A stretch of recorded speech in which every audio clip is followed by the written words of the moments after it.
Hey guys, welcome to my channel, and in this video I'm going to show you how to fix WhatsApp message not sending problem.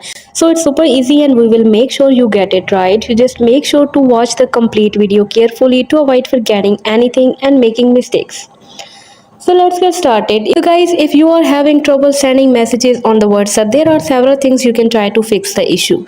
First of all, you have to check the internet connection, because most common reason why you can't send or receive the message on WhatsApp is the poor internet connection. And make sure your device is connected to the internet either via Wi-Fi or the mobile data. Also guys, you can restart your device, and restarting your device can help fix many issues. So guys, restarting your device can help fix any temporary glitches that can be causing any issue. And also guys, you can disable the low data mode if you are using an iPhone, and make sure that low data mode is disabled in your device setting.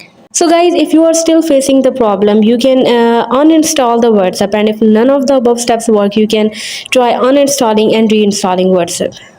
Still after that, you can if none of the other steps work, so you can contact WhatsApp support for the further assistance. So by following these steps, you should be able to fix the issue of the not being able to send message on the WhatsApp. Hope you guys like my video, and please consider showing your support by commenting, liking, sharing and subscribing to my channel for more valuable content in the future.